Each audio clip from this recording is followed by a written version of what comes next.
Hey everyone, welcome to the Fantasy Debate with Sam and Tate, brought to you by drroto.com. Get your daily prescription of fantasy sports.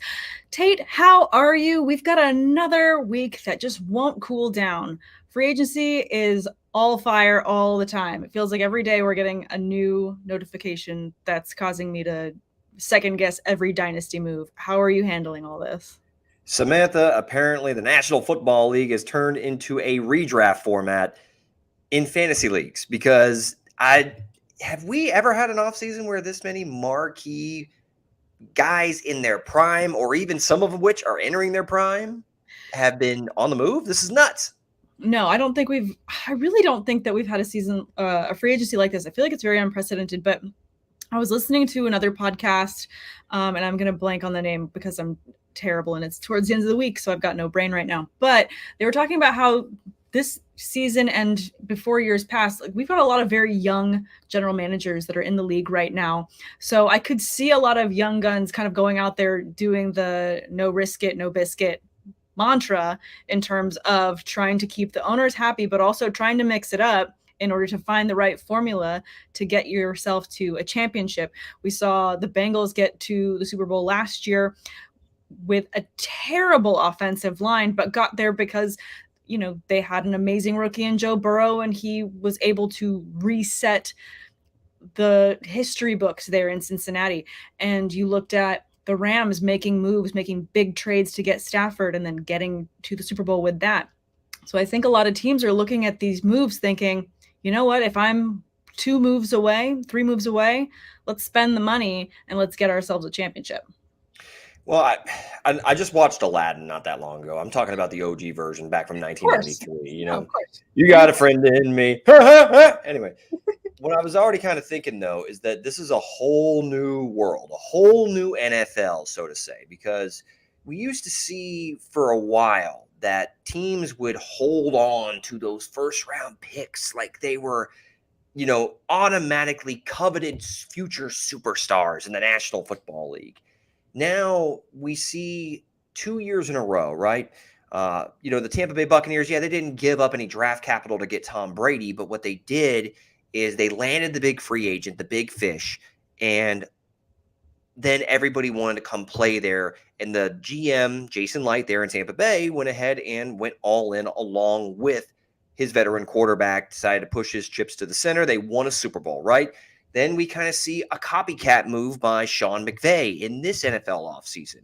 We see that McVay thought he was just a quarterback away from really having a chance to legitimately take home the Lombardi Trophy. So what do? They swap quarterbacks, both former number 1 overall picks, and they actually gave the Detroit Lions extra draft capital for multiple first rounders to bring back an older veteran quarterback that clearly was an upgrade from Jared Goff to Matthew Stafford, and it paid off. And you saw the rest of their moves kind of correlate with that entire organization going all in. And now you see other teams that now they feel like they're one player away, Sam. Yeah. And that's why we're seeing all these like drastic moves. And it's, obviously Russell Wilson comes to mind going to the Denver Broncos. Yep. But Sam, who actually was a notable free agent to start free agency? Most of these have been blockbuster trade deals. Yeah, a lot of them have. And I think right before free agency started, I went down the list of players that were available. Obviously, Adams was on that list. But someone like Tyreek, but he was franchise tagged. So there was like an asterisk next to his name. So I assumed that he was staying. And that was like a sneaky, just kidding, he's not staying kind of moment for everyone, I think, in that he was on the move. Let's stick with talking about quarterbacks really quickly, because I like that you bring up the, missing piece in Stafford for the Rams, bringing this veteran presence, obviously with a big arm, and we know what he's capable of, and Super Bowl champions. Congratulations to them. Another team, probably not as big of a trade as some of the ones that we're going to talk about, but speaking about a veteran that's been with the team a long time, Matt Ryan to the Colts is a very interesting move. In some respects, I feel like it's a bit of a lateral move because I don't know that it's that much of an upgrade. But are the Colts looking at this in a similar scenario that they're maybe only a couple parts away? And if they can get a quarterback that can, be consistent in throwing volume, which we know Ryan does, is that going to help open things up, take the pressure off of Jonathan Taylor so that they can make it a little bit further into the playoffs? Well, I just think you're going to know what you can expect on a week-to-week basis a little bit more consistently than what you got with Carson Wentz. And Yeah. the year before that, Philip Rivers played just fine, Yeah, but didn't you they make kind the of feel. playoffs? And they got beaten in the first round? Well, do you feel like that this is a similar move that to what they did with Philip Rivers? I, Yes. I mean, Matt Ryan actually got his team to a Super Bowl, won an NFL MVP, so you can make an argument that he reached peaks that Philip Rivers was never able to get to. But the point, I think it's kind of similar, right? Kind of a guy that's been fringe, top 10, flirted with top 5, one peak season where he was like exceptionally good, but very consistent throughout his entire career. So you expect that, yeah, you're going to have something that you can expect on a week-to-week basis if you're Frank Reich and the rest of the Indianapolis Colts to complement what is arguably the best running back in the National Football League in Jonathan Taylor. And I think some very nice defensive pieces led by Darius Leonard. But yeah, I certainly think they're right there with the Tennessee Titans to take a very winnable AFC South. So I really like the move fantasy-wise. I still think it leaves Matt Ryan somewhere around maybe the quarterback 15. I think he's a nice, reliable QB2 in Superflex leagues, and he's probably somebody you can stream in one QB leagues. Does his addition move up or down for you, Michael Pittman? I think it stays the same. To be honest with you, I don't think it really moves the needle significantly for Michael Pittman. Yeah. I mean, wait and see. I'd love to be pleasantly surprised, and watch Pittman's value actually jump several spots up his ADP once the season gets going. But for me, as of right now, I'm in agreement. I don't think that he moves up or down my board too much with Matt Ryan under center as opposed to Carson Wentz. And I would be very intrigued if the Colts go and make a play for Julio Jones. I think it makes sense, right? Yeah. Get Matt Ryan. They have familiarity with one another. I think that the Colts are screaming for a second wide receiver option to complement Michael Pittman. So I think that would make a lot of sense. I do think that they're going to either add someone via free agency, some sort of veteran presence, or we may see them go after someone in the NFL draft. I'm sure that there's going to be a draft edition, but I think you could also pair that with someone like Julio, which I think is a good pick, because you're also going to be able to get him at a good price, because obviously he played a lot of last season, very injured, and the Titans did just pick up Robert Woods, our favorite guy, Robert Woods. Bobby Trees, so he's got a new home too. But let's talk more about receivers a bit later. I do want to keep going down this quarterback list.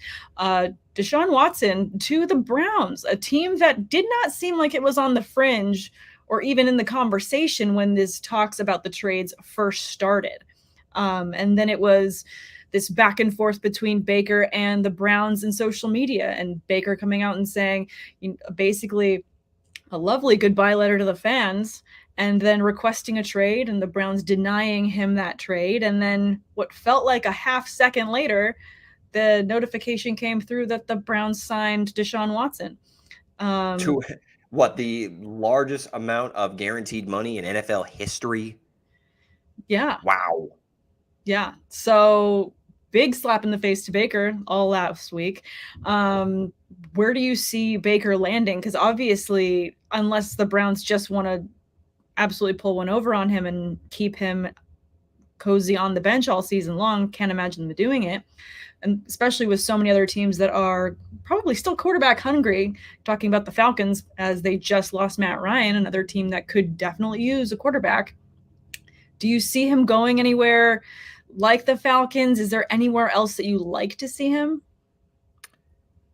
I think the best place for him, if you're a dynasty shareholder, right, of Baker Mayfield, and the man just lost his starting position, I would think the best place for his fantasy landing spot would be the Seattle Seahawks. I think he's a better quarterback than Drew Lock.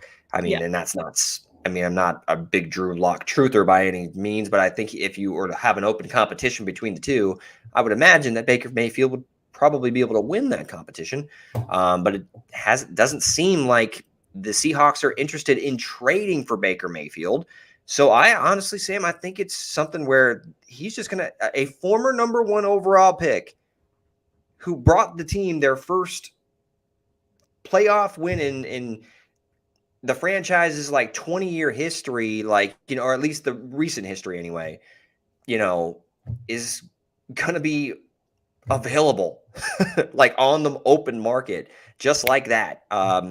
Yeah. The weird thing is though, doesn't it feel like there's just something off with Baker Mayfield?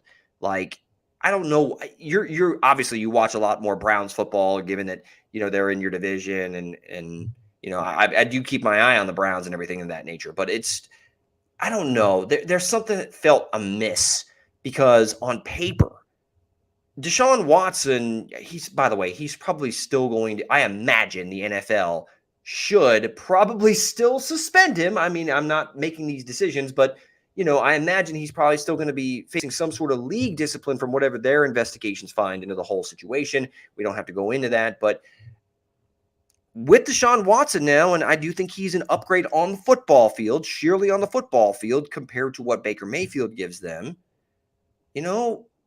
what didn't the Browns have on the offensive side that Baker couldn't have had success as a guy that was highly touted coming out of college? Because it doesn't make a whole lot of sense that they missed the playoffs last year. I know Baker was playing through an injury, but that team never reached its max potential.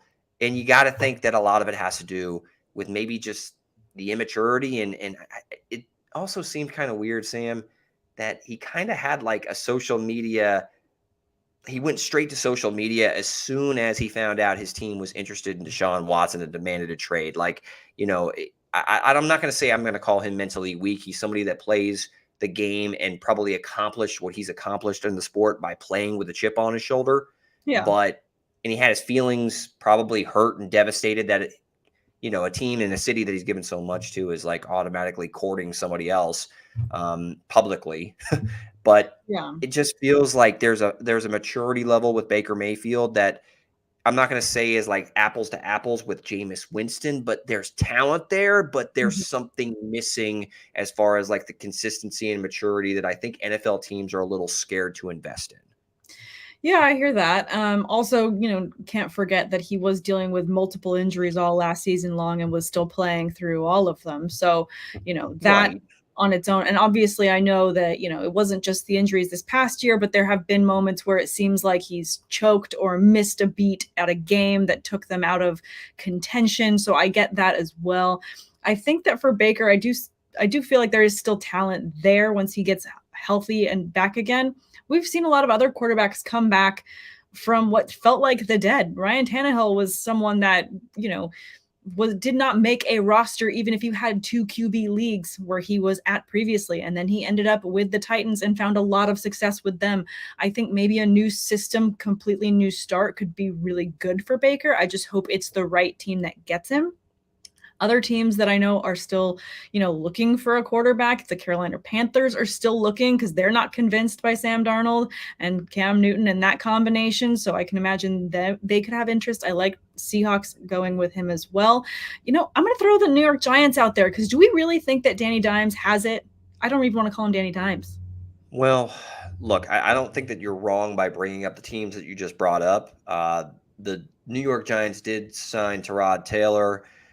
So I'm assuming he's coming in there to automatically kind of be a veteran presence and also to probably push Daniel Jones. I'm not calling him Danny Dimes. He's Danny Pennies until he proves otherwise. And then you're talking about the Carolina Panthers. Yeah, they were openly in the sweepstakes and pitching for Deshaun Watson. They lost, Yeah. yet it seems like the Panthers went out and said that they're not interested in Baker Mayfield. And then Baker Mayfield's side, I believe it's been reported that they came out and said there's mutual disinterest between Carolina and Baker Mayfield and his camp and representation. So again, it, it just seems like Baker's rubbing people the wrong way. And I don't, Yeah. it's something feels a little off. I get that he was injured. I get that he was trying to play through injuries, and I'm not blaming everything on him as far as their disappointment last season. But I mean, the man had a chance with Patrick Mahomes knocked out of the game in an AFC playoff game. He was going up against Chad Henne and couldn't get the job done. Couldn't knock off the Chiefs, even when the baddest man on the planet, or one of the baddest men on the planet, wasn't in the game.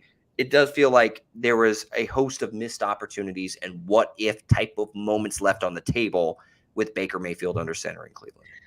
Is Baker someone then that as we start the season stays without a team? And as every season goes, there is always injuries in every season. You don't want to predict it. You don't want to wish for them, but they happen. Could there be a scenario where a team loses their starting quarterback and they have to pick up the phone and make that phone call to Baker Mayfield? Could. That's one scenario that could play out. I think another likely possible scenario that could is he takes the Jameis Winston, Mitchell Trubisky route where he basically sits the bench for a season, behind, a starting quarterback, Jameis with Drew Brees and Mitchell Trubisky with Josh Allen, and waits and bides his time until, he re-hits the market. That's also a possibility. Definitely a possibility. All right, let's move on from that and talk about really quickly. I want to talk about Marcus Mariota signing with the Falcons. Is this new life for Mariota, or is this Band-Aid until the Falcons can draft a rookie quarterback and put all their hopes in them? I sure as hell think that this is a Band-Aid. No offense to Marcus Mariota, but yeah, I mean, I think that there's some probably system familiarity, there in Atlanta, and I don't know. It's not a good feeling for Marcus Mariota, even though for him it is actually, but I'm just not even sure that he's going to finish the year as the starter, to be 100% honest with you. I think that they lost out on Deshaun Watson. They don't want to take on Baker Mayfield's contract, or maybe they're not a believer in Baker. They don't want to trade for Baker. Who knows? But yeah, I mean, Marcus Mariota, who's he even throwing to this year, Sam? Kyle Pitts. I mean, that's nice. Yes. Yeah, they have a lot of holes they need to fill. A lot. They need to sign an entire wide receiver group. Like, they don't need just one. They need to sign like a 1, a 2, and a 3. They did re-sign Cordero Patterson, so they got one, and they got Kyle Pitts, but there's a lot of missing pieces to this puzzle for anyone to get excited, let alone, let's say they draft Kenny Pickett or a top rookie talent, and for anyone to get excited about them immediately being the number one. Who are they throwing to? So there's a lot of different questions that need to be answered, and a lot of other signings that I'm sure that are going to happen in the next week as well.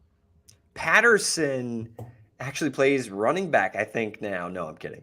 Of course he does. That's actually a very fair question. Before we move off the Falcons, is Cordero Patterson still a top 10 PPR running back heading into next year for you? I think that with all the moves across the board, he's going to end up falling maybe outside of the top 10, just based on a lot of these quarterback moves. There's been so many free agency moves that I see a lot of people's even rookie mock drafts have absolutely been shattered because picks are going everywhere, players are going everywhere. As every move happens, certain needs are being met with those trades. So it's all just up in the air for me. I can't imagine. It's hard for me to say just a hard no that he's already like out of the top 10, but I won't be surprised when I do my rankings and I find him outside of it. There's no shot in hell I'm taking him in the second round. No way. I get that he had a great year, a career year. Good for him. Got a payday, multi-year deal. Cool. 2-year deal. Awesome. Good for Cordero Patterson. Good for him. That being said, I do not trust this Atlanta offense led by Marcus Mariota. I'm sorry. Until I'll be wrong on this, and I'll live to accept that I'm wrong if this Atlanta offense ends up being, a top 15 unit scoring wise. Yeah, I can't wait to be surprised by it. But let's move on. I think the last one I want to talk about before we move on to the big wide receiver news is obviously Jameis Winston re-signing with the Saints. So another team that probably won't be making the bid for Baker. I mean, I'm happy for Winston. I feel like we're both excited to see him play a full season after the LASIK surgery. Now we got to see him after the injury that he suffered last season. So ACL hopefully injury. he stays healthy and he can have a good year. And the other question mark is, will we be seeing him with Michael Thomas? Well, are we going to see him with Michael Thomas? Are we going to see him with Alvin Kamara? How's this offense going to look without Sean Payton? There's a lot of unknown. So another team full of question marks, pretty much. The Saints are in a similar boat to the Falcons in that we don't really know what we're going to get. It's not even a box of chocolates. It's a box. We don't know what's inside. Is it a box? It might be a box. It might be a paper bag. I'm not sure. Just a crinkly paper bag at this point. Yeah, right. I'm definitely one. There's a lot that has to shake out, and I'm interested to see what direction the Saints' rest of their offseason and the NFL draft goes. But for Jameis Winston, it definitely is shaping up that he's probably going to have the inside track to being the starter, given that his knee is fully rehabbed and ready to go for the start of the year. Yeah. All right. Now the big fun news that I know came across our boards and we were all shocked by: Tyreek Hill to the Miami Dolphins. Holy cow. Like, what? I did not expect this move at all. Did you? 1, 2, 3, 4, 5 picks for a wide receiver. Woo! For arguably one of the best wide receivers and first ballot Hall of Famer wide receiver. Tyreek Hill is an insane beast at the position. I mean, is he not? I don't think so. I mean, if Terrell Owens was not a first ballot Hall of Famer, then Tyreek Hill is not a first ballot Hall of Famer yet. I'll say yet. Fighting words. I'm just saying. All right, but let's look at the Miami Dolphins roster real quick. Now that they've just added Tyreek Hill, Tua has Tyreek Hill. He has Jalen Waddle. He has Chase Edmonds. He has Mike Gesicki. Maybe Devontae Parker if he is or is not on the move. This is a much better overall balanced offensive core that we're seeing for Tua. Like, if Tua doesn't have a fantastic year this year, it's got to be him, right? Well, I don't know. When you take a look from the outside looking in, they just signed Terran Armstead as well. Probably the prized left tackle on the open market this season, right? This free agent year. Yep. So certainly they've invested enough just before the NFL draft to go ahead and say, look, Tua, it's put up or shut up time. Like, we passed on Justin Herbert to take you, and I think they already regret that. They were in the Deshaun Watson conversation last season before this was all cleared up and went to court. So, but yes, Tua certainly is on Tua. I believe that if it goes to hell in a handbasket this season for the Miami Dolphins, I personally believe that this becomes the 2023 version of this offseason for the Denver Broncos or the Cleveland Browns, to where this is where a quarterback will want to go if they're disgruntled and they're like looking around like, where would I kick some ass if I were to go and play with those wide receivers and those weapons and that offensive mind and Mike McDaniel. So we really don't know what Mike McDaniel has to bring to the table yet, but generally those Shanahan tree wide receivers, modern West Coast, they seem to do pretty damn well. I mean, got a pretty good track record with McVay, Kyle Shanahan, LaFleur there in Green Bay. But yeah, I mean, Tua has pretty much no excuse. And, you got Jalen Waddle and Tyreek Hill, who instantly become, to me, off the top of my head, two of the most explosive, open field, deep threat talents on the same roster in NFL history. These guys are track stars. No, I do think that they actually are in the books for being the fastest duo currently in the league. Between the two of them, they are the fastest. They are speed. Like, of Marvel characters, they are the fast guys there. So it's pretty damn impressive. I'm going, Marvel doesn't have speedsters like DC's The Flash, and I'm taking the Flash from one multiverse and the Flash from another one when they run into each other, or Barry Allen and Wally West. If I'm going full dork here, yeah, we're talking. That's Jalen Waddle and Tyreek Hill. That's exactly what Tua Tagovailoa has on the outside, and not to mention a pretty good tight end in Mike Gesicki. I personally, I don't understand why they're in such a rush to get rid of Devontae Parker, because I think he's actually a great possession option to the speedy yards after catch dynamos that both Tyreek Hill and Jalen Waddle are. But I'm going to ask you, because we got to know, for you Tyreek Hill and Jalen Waddle dynasty shareholders, does this really help their value? I don't know that it does. I mean, obviously, I feel like, Tyreek Hill is an immediate number one. You paid him. He is your number one wide receiver. Whereas with him not there, Waddle is just gobbling up all the targets, getting all the volume, getting all the attention. Now that's going to be split between him and Hill. So you've got a 1-2 situation where they're each capping each other's value. Now, obviously, Hill still maintained his value despite the wide receiver 2 in Kansas City being Travis Kelce. And I'm going to call him the wide receiver 2 because he was the wide receiver 2 in that situation. So he was still successful there, but that was with Patrick Mahomes throwing in the ball and peppering it all over the field. I haven't seen Tua have that kind of output that Mahomes did. So interesting that you bring up.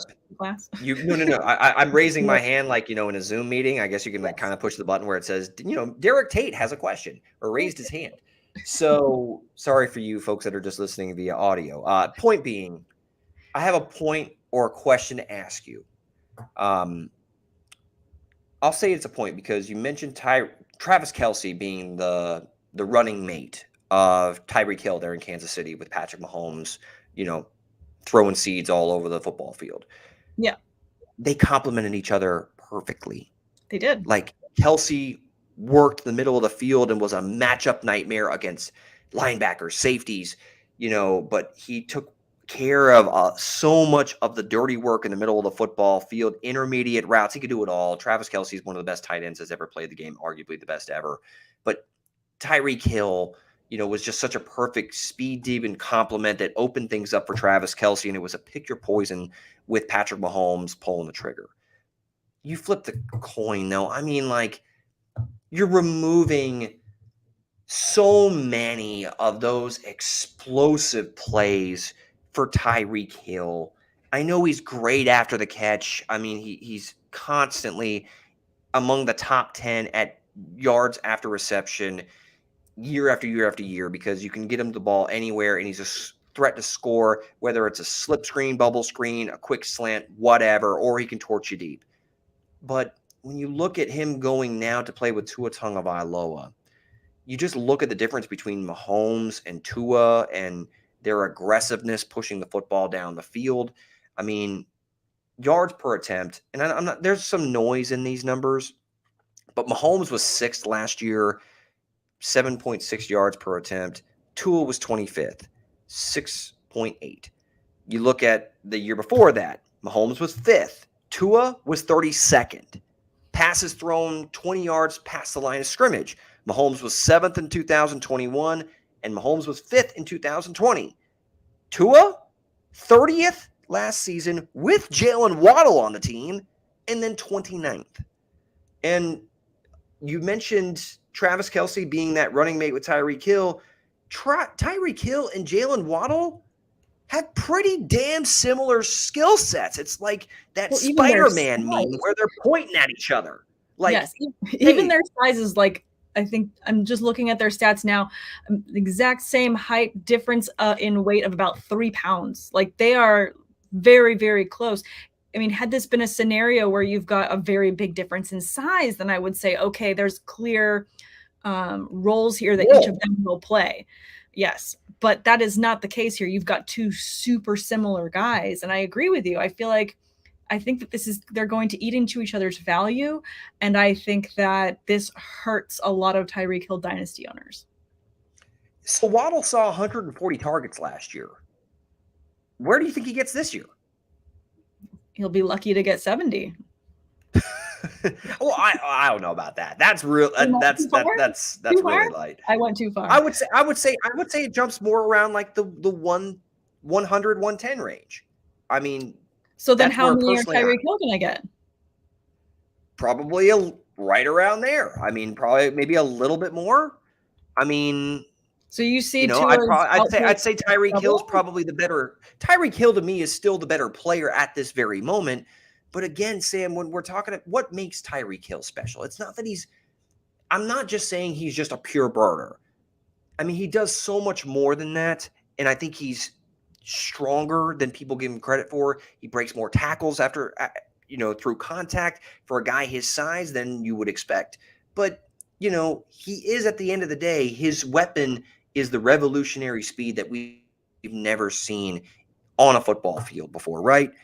It's the He is revolutionary speed 28 years old. and also how he competes with contested catches and his ability to make a catch out of nothing. I mean, you see him with double, triple teams all the time and still get the ball. So I do think that does set him apart. I'm just very concerned that I just don't feel like Tua can put up the numbers that we need to make them both what we all want them both to be. What you're going to miss with Tua for Tyreek Hill shareholders, Tua's not going to have those consistent explosive plays down the field that, like, when you do have to pay the proper amount of attention to Jalen Waddle or Mike Gesicki, and you get those valuable one-on-ones with Tyreek Hill on the outside, or God forbid they're running some sort of, zone over the top and Tyreek Hill, and you get enough protection for Tua to be able to let it go down the field. He doesn't have the Mahomes type of cannon to really maximize Tyreek Hill's immense value with his speed. And that's just, if Patrick Mahomes and Tyreek Hill went together like spaghetti and meatball, Tua and Tyreek Hill to go together like lamb and tuna fish. It's not the right match, in particular with Waddle taking up similar targets. I do think that there's a little bit of intrigue when it comes to Mike McDaniel potentially using Tyreek Hill, similar to that of Deebo Samuel back in his San Francisco days. But the problem is that you can make the same argument for Jalen freaking Waddle. Like, you're going to get Waddle the ball in his hands, like in those type of jet sweeps and stuff like that. So it's just those two are going to limit each other. It sucks because they both go down in value to me. I do think they both go down in value. I think we need to pivot from Tyreek Hill for a moment. I think we need to talk about the move of Tyreek Hill. Obviously, Tyreek Hill to the Dolphins is equal to or lesser than Davante Adams to the Raiders. These are two, in the conversations of ADP, wide receiver, we always go back and forth between these two guys and who's the number one. And it's been kind of undisputed that it's Adams at the number one with Rodgers, but that is not the case now. He is with Derek Carr. I'm getting a notification that my computer is going to die because I didn't plug it in, so I have to go grab it. Okay, I will go ahead and rant here for about. If you want to talk 30 about seconds between the two, I will be right back. I could do that. So while Sam grabs her charger, you are listening to the Fantasy Debate with Sam and Tate here on drroto.com. So when you're talking about Davante Adams and Tyreek Hill in particular, I've always thought that it wasn't much of a debate. Obviously, if you had in a league where you were getting extra points, bonus points for big play touchdowns, then Tyreek Hill, that closed the gap a little bit, but always the target share and the red zone dominance was something that I thought clearly favored Davante Adams. And for me, it never made it much of a decision between Adams and Tyreek Hill. And I still think it's not much of a decision between Adams and Tyreek Hill. You could definitely make the argument between Mahomes and Rodgers that I thought it was kind of a stalemate because they both had exceptional quarterback play. But now I believe that Derek Carr is by far the more reliable quarterback that I feel is going to have pretty much instant rapport, like riding a bicycle, like a shared bicycle, I guess, back at their Fresno State days. So I think they're going to be fine. They'll hit the ground running as much as you can for, two guys that haven't played together in their professional careers. But Adams is going to certainly get a healthy volume. I know that Waller and Renfro will certainly say their targets, but so will the likes of Waddle and Gesicki. And I just trust Derek Carr more than I do Tua Tagovailoa as far as to exert the most maximum value for Davante Adams in this scenario in the heads-up matchup. So I agree with you in that I feel like Adams still maintains a higher value than Hill after this move, but I think it's a question mark now as to whether or not he is the definitive number one at the position when you look at overall wide receiver rankings across the board. I think it does bring him down a peg or two. And I'm thinking mostly about Cooper Kupp, who just had the triple crown of wide receiver seasons last year with the Rams on the way to the Super Bowl. Right. Obviously, the Rams did just sign Allen Robinson, but Kupp was helped by having OBJ there in the back, and it really didn't dent his overall output by comparison. So I think that these two moves kind of clear the path for the clear and obvious Cooper Kupp is your number one wide receiver next year. I mean, I never had it up for debate, but no, I agree. Well, I mean, you could still make a case for Davante Adams. You can make a case for Davante Adams if he was still playing with Aaron Rodgers. That you could, but you can't make that argument now. No, I think that it's easily Cooper Kupp, and then really it's up for that number 2 spot is up for grabs. Like, is it Davante Adams? Is it Justin Jefferson? Is it Jamar Chase? Is it, certainly there's a lot more guys in that conversation now because of the new locations before Tyreek Hill and Davante Adams. So it's very interesting. Tyreek Hill is not my top 5 though. No, he's not in my either. I think Adams stays in my top 5, and I think that Hill drops out of my top 5. Whether or not he stays in top 10 is still a question for me.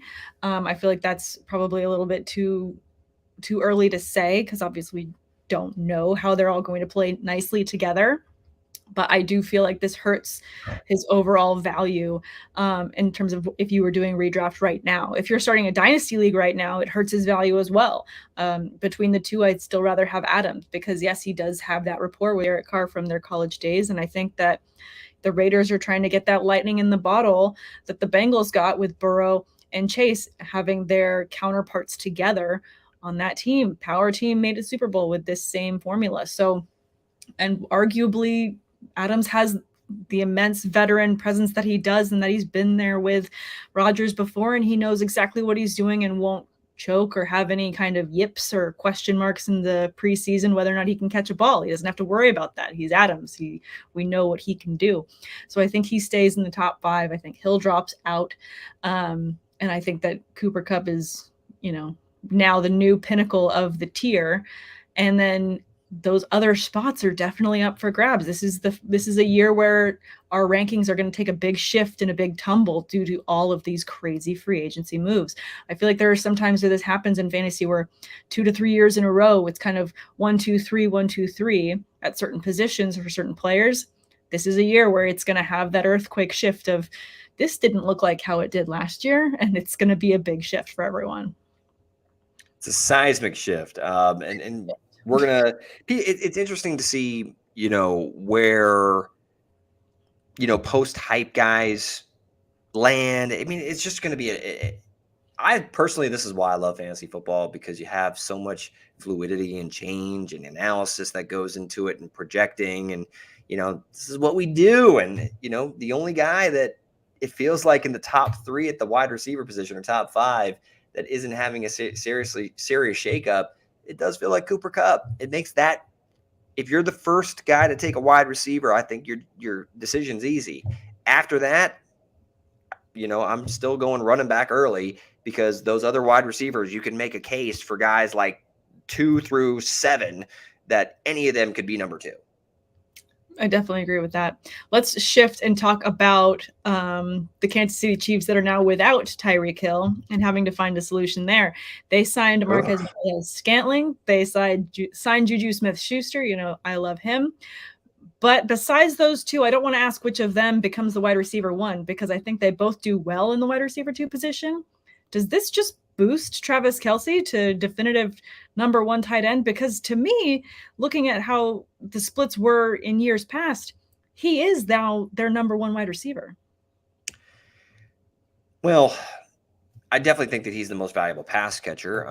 And if you're talking about redraft formats, I still think that Travis Kelce is the safest tight end that you can invest in early in 100%. draft. Like, definitely not even a year where I would question taking Travis Kelce as the number one tight end off the board, especially after losing his biggest target share. Mark Andrews had a great year, though. I mean, He did. I'm just saying there's a vacancy of targets for Hill that are very right. easy in terms of creating a rapport with someone you already know. And Travis Kelce, just dumping a couple more targets on someone you're comfortable with is going to be very easy for Mahomes to do while he decides which of Schuster and MVS he prefers throwing to.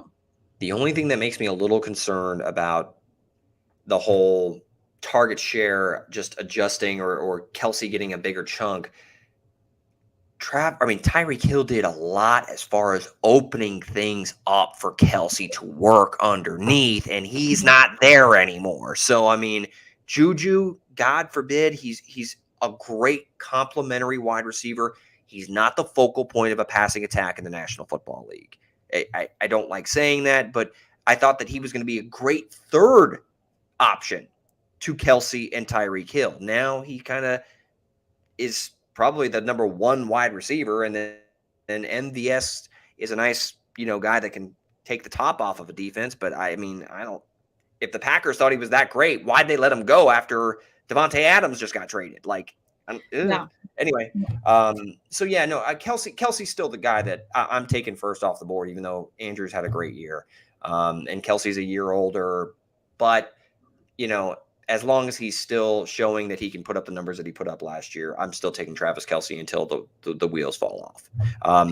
I think, though, here's a question, and I don't want to spend too much longer on the Chiefs, but with Tyreek Hill now out of town, in a dynasty format, super flex or just one quarterback or whatever, is Patrick Mahomes still the number one quarterback off the board for you?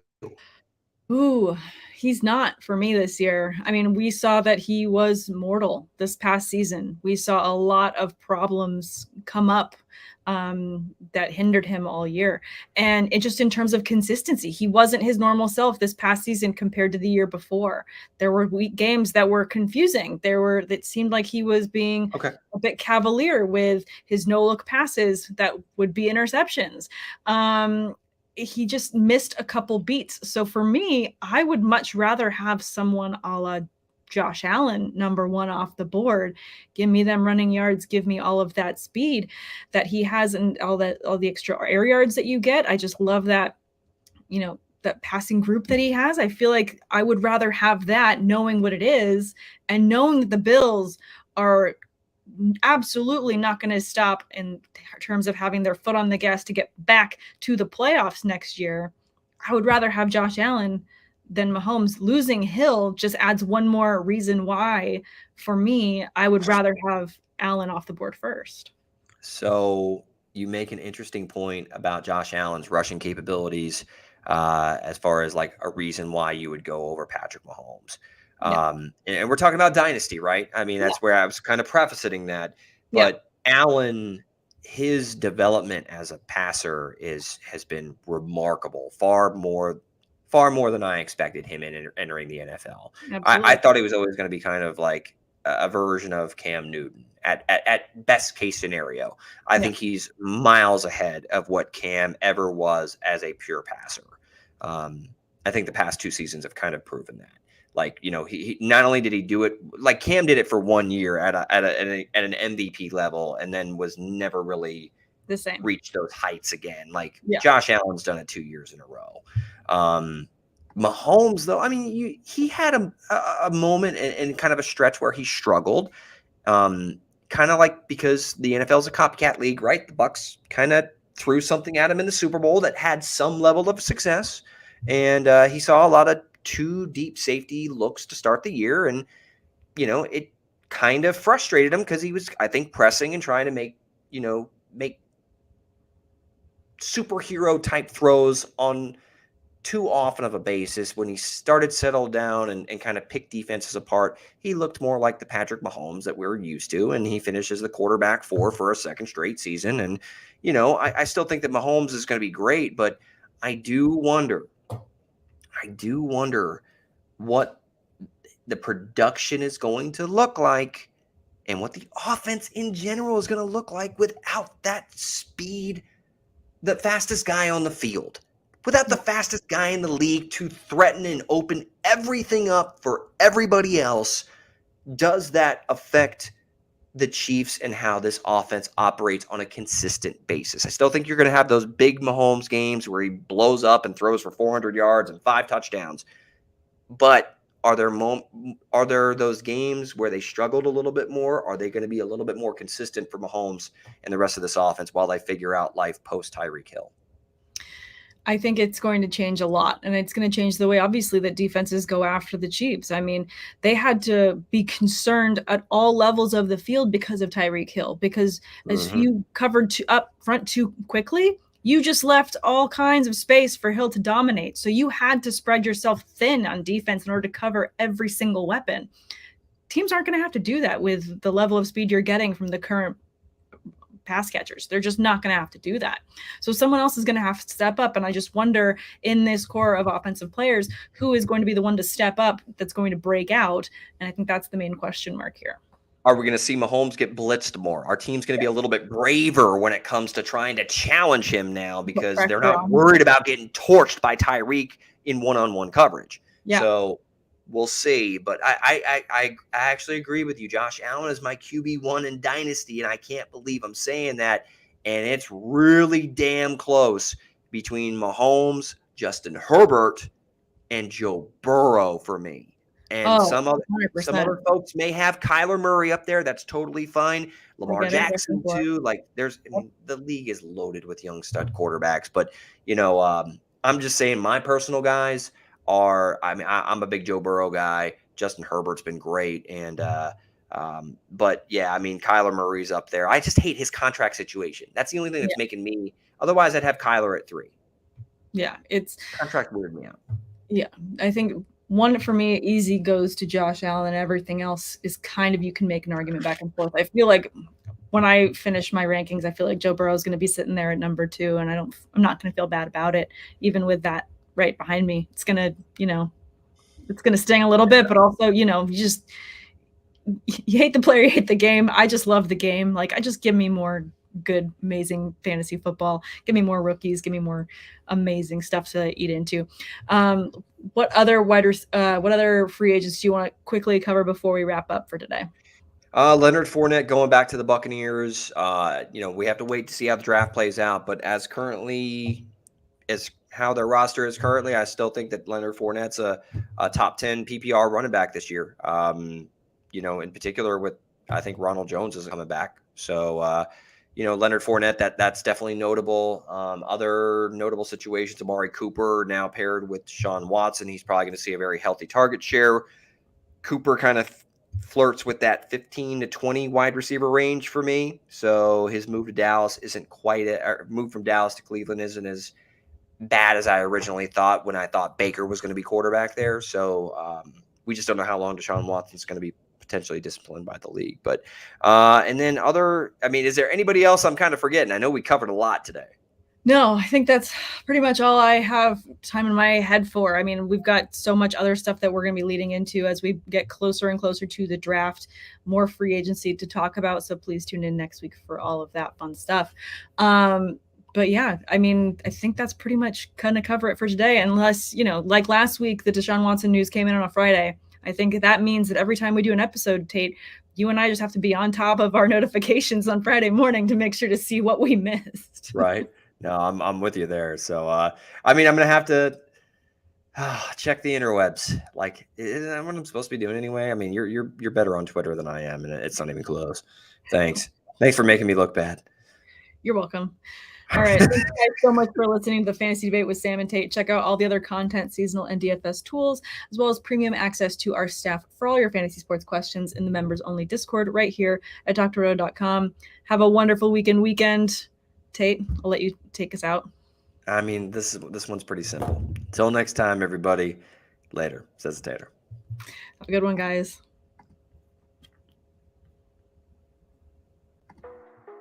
Thanks for stopping by the office. Get your fantasy prescription by subscribing to the channel and checking out drroto.com. And until the next visit, be well,